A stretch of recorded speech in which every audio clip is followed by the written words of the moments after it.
You've probably been cleaning your aquarium the wrong way, and no one told you. In fact, some of the most repeated advice in modern fish keeping is quietly killing fish. Not because people are evil, but because myths have been repeated so many times, they sound like truth. And today, we're going to break them. Because if you've ever felt like your tank never stabilizes, if you've dealt with random ammonia spikes, or fish that look fine but die too soon, this might explain everything. So if you care about building a real ecosystem, not just a glass box that looks pretty, make sure you're subscribed right now. Because what we're about to talk about, most channels won't say out loud. And the first myth is the one that looks the most harmless. Let's clarify something important first. Fish keeping is not a tradition passed down like a family recipe. It's not, this is how I've always done it. It's applied biology, basic chemistry, and constant observation. Your aquarium is not decoration. It is a closed biological system. That means every decision you make, every cleaning session, every product you add, changes the balance inside that glass box. And here's the problem. Most advice online focuses on what you see. Clear glass, bright substrate, strong filtration flow. But aquariums don't function on a human scale. They function on a microbial one. And if you don't understand that difference, you will constantly fight your own tank.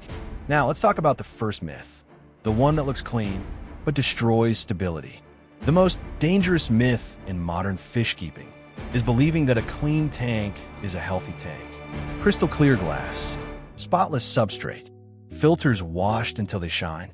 It looks perfect, but here's the uncomfortable truth. An aquarium is not a hospital room.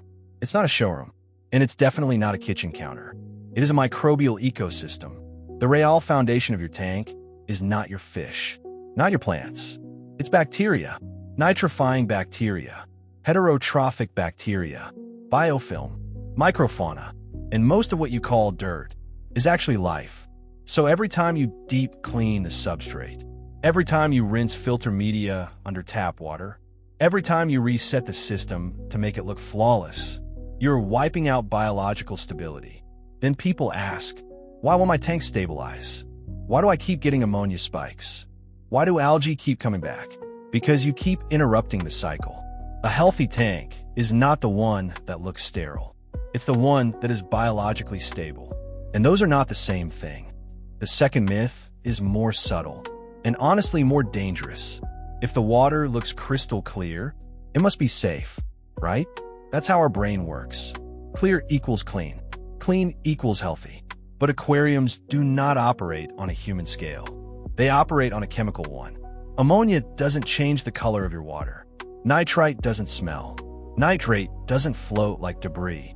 You can have water that looks like glass and still be slowly poisoning your fish. And that's the terrifying part. Because when a tank crashes visually, you react immediately. But when it crashes chemically, you don't see it coming. Ammonia rises quietly. Nitrite follows. Stress increases. Your fish might still swim normally. They might still eat. But internally, damage is happening. Gill irritation, oxygen stress, immune suppression. By the time you notice something is wrong, it's often too late. And that's why relying on what you see is one of the biggest traps in this hobby.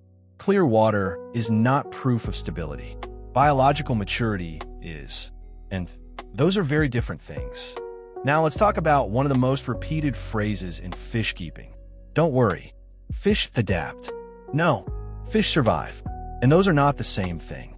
Adaptation means thriving, growing normally, maintaining strong immunity, living a full lifespan. Survival means coping with stress until the body can't anymore. When a fish lives in an undersized tank, cortisol levels remain elevated. Growth becomes restricted. Internal organs may continue developing, even when the body doesn't. There's no screaming, no visible drama, just slow biological compromise. And here's the uncomfortable question. Have you ever kept a fish alive, but not well? Be honest. Drop a comment below and tell me. What's one thing you believed about fish that you later discovered was wrong? Because most of us were taught survival equals success. But survival is the bare minimum. A fish staying alive is not proof that conditions are correct. It's proof that life is resilient. And resilience should not be mistaken for comfort. When we say they adapt, what we often mean is they haven't died yet. And that's a very low standard. Now here's one that starts arguments in comment sections. More filtration is always better. Bigger filter, stronger pump, higher flow rate. More must mean safer, right? Not necessarily, because filtration is not about power. It's about efficiency. A filter does not exist to create a storm inside your tank. It exists to provide surface area for bacteria to colonize. Biological filtration depends on oxygen exchange, stable contact time, and adequate surface structure. If your flow is too strong, your fish are constantly fighting current. That means stress, higher energy expenditure, weakened immune response over time. In planted tanks, excessive flow can also strip CO2 too quickly, which can create imbalance. An imbalance always invites problems.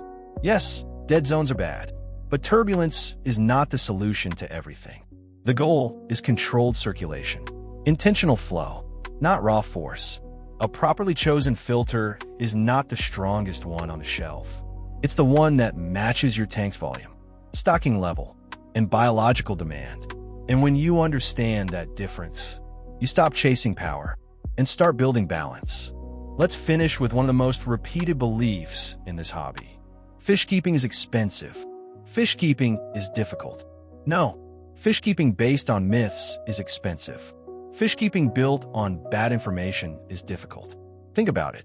How many unnecessary products are sold because people are trying to fix instability that they created by interrupting biology? How many quick solutions are bought because someone rushed the cycle? How many fish are replaced because survival was confused with proper care? Most of the cost in this hobby comes from repetition of mistakes, small tanks that require constant correction, incompatible stocking, overpowered equipment, miracle products promising instant balance. But a well-planned aquarium with appropriate volume, correct stocking, balanced filtration, and patience during maturity is not chaotic. It's predictable. And when a system is predictable, it becomes enjoyable. Fish keeping isn't hard. Biology is consistent. What makes it feel hard is fighting against natural processes instead of understanding them. And once you stop fighting the ecosystem, you stop wasting money, you stop replacing fish, and you start building something stable. If you made it this far, you already care more than most, because the difference between a struggling tank and a stable ecosystem is not luck, it's understanding. Understanding that clean does not mean healthy. That clear does not mean safe.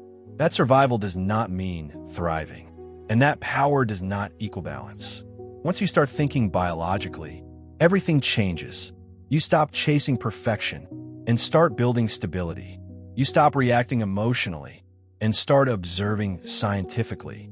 And that shift alone separates casual hobbyists from real ecosystem builders. If you're upgrading your equipment or rethinking your filtration setup, I've linked the gear I personally trust in the description, including the Hydra products I use and recommend. But remember, no piece of equipment replaces knowledge. Tools support stability. Understanding creates it. If this video challenged what you believed, good. That means you're evolving. Make sure you're subscribed, because we're going deeper into the science behind real fish keeping. And click the video on screen right now, because the next myth might be the one that's silently affecting your tank. Because the difference between a glass box and a living ecosystem is understanding.